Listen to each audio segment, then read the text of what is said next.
The F Word is the first chapter of Carol Hay's 2020 book, Think Like a Feminist, The Philosophy Behind the Revolution. Hay begins her book by saying that feminism has a public relations problem.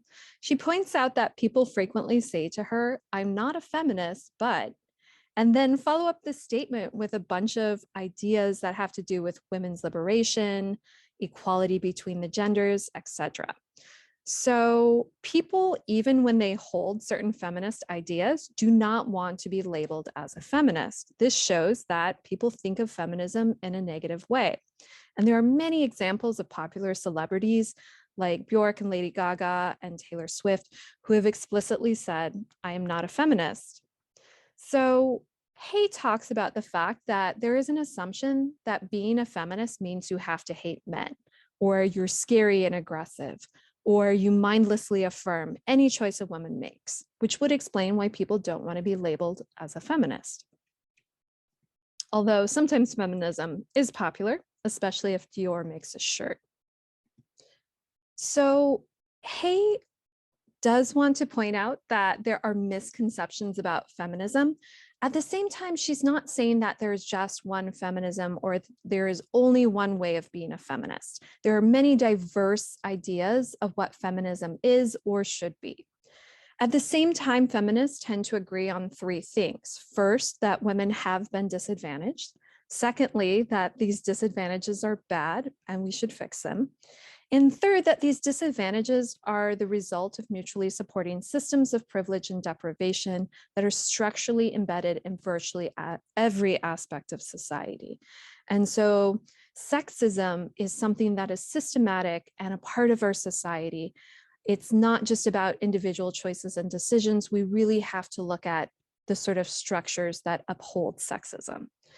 In short, feminists recognize that women's situation is not the best, and we need to do something about it. She talks about the origins of sexism, which in a way are very speculative because sexism is so old, patriarchy is so old, it goes back to all sorts of aspects of human civilization that there's no record for. So there are different theories people have proposed for why we live in a sort of sexist patriarchal society.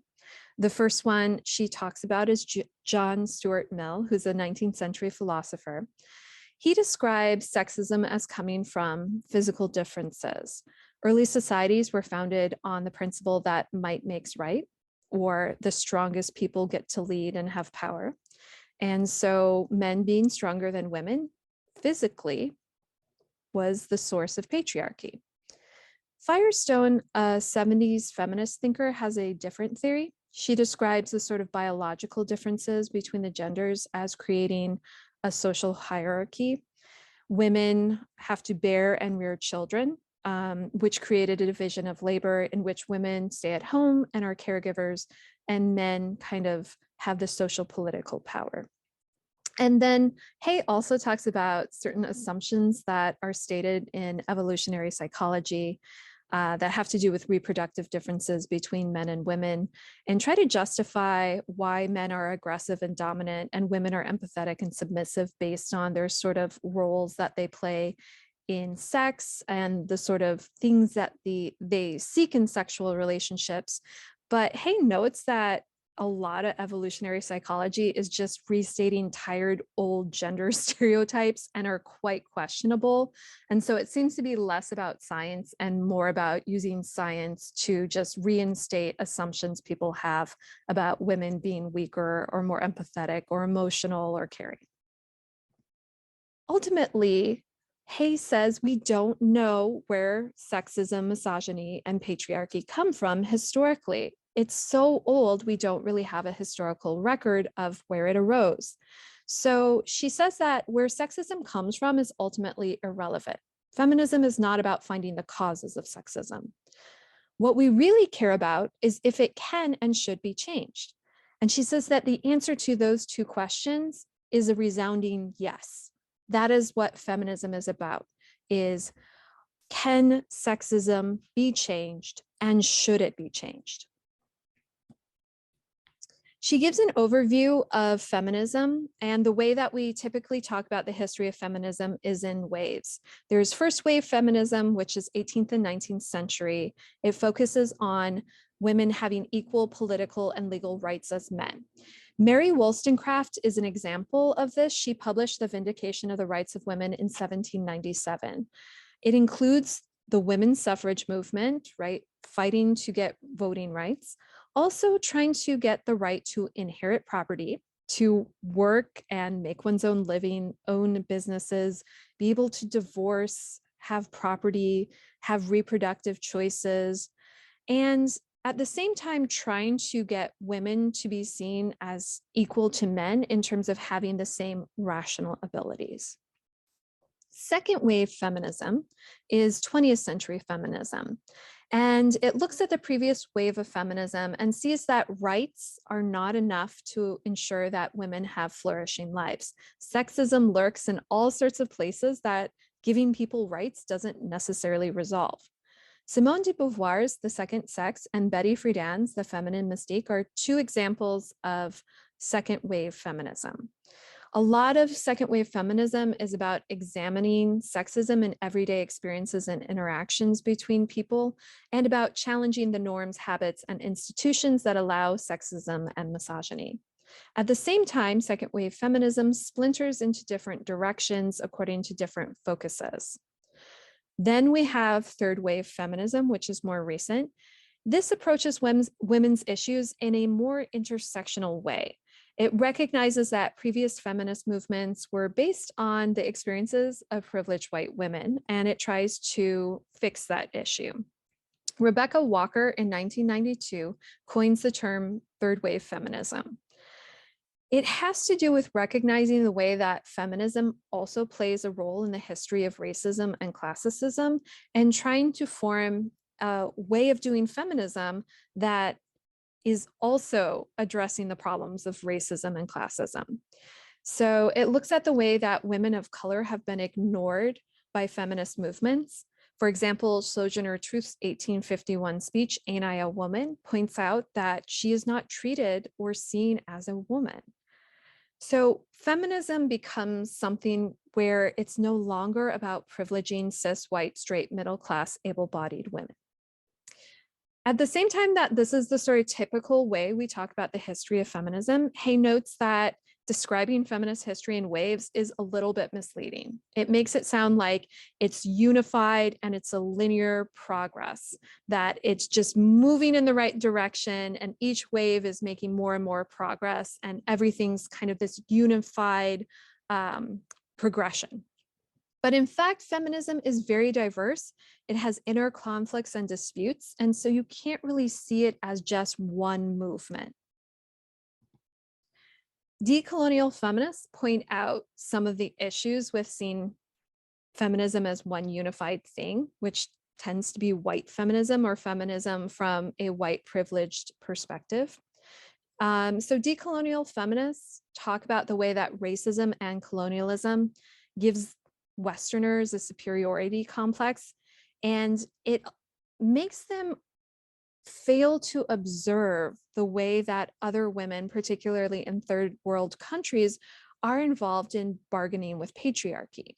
And so they might look at a burqa and say that it's tragic that women can't properly enjoy a hot day at the beach, but they don't stop to consider that their own swimwear options are just as constrained by the male gaze. And so Hay says what performances of femininity are acceptable, how much skin we're permitted to display, how to avoid and cultivate or channel men's lust. These are minefields that virtually every woman on the planet must negotiate. The point here isn't to pretend that women from the third world aren't victims of sexism. It's that people in glass houses shouldn't throw stones. If we're going to criticize the cultural practices of others, we need to make completely certain we're equally willing to cast scrutiny on our own. So historically, feminism can often be a way of also creating cultural hierarchies, and decolonial feminism is committed to avoiding that sort of racism and social hierarchy. Hay gives us two stereotypes of feminism to think about. So she wants to distinguish the feminist philosophy and feminist movements from stereotypes that um, sort of society largely has about feminism. The first one is angry feminism. Angry feminism is a stereotype that sees feminists as irrational, easily triggered, hating men, wanting to put women in power so that men are subordinated. This is the sort of stereotype that sees women as burning bras, destroying makeup, and trying to get rid of signifiers of femininity, like refusing to shave body hair. A lot of times the angry feminist is considered to be angry because she's actually sexually rejected, she's unattractive, and so she's working from a sort of resentment. A lot of times the angry feminist is considered to be judgmental of everyone and have this sort of superior sort of self-righteousness. The anti-feminist, Pat Robertson, said that angry feminism encourages women to leave their husbands, kill their children, practice witchcraft, destroy capitalism, and become lesbians. Another popular way of describing the angry feminist is a feminazi. Hayes points out that this is a stereotype that comes from misogyny.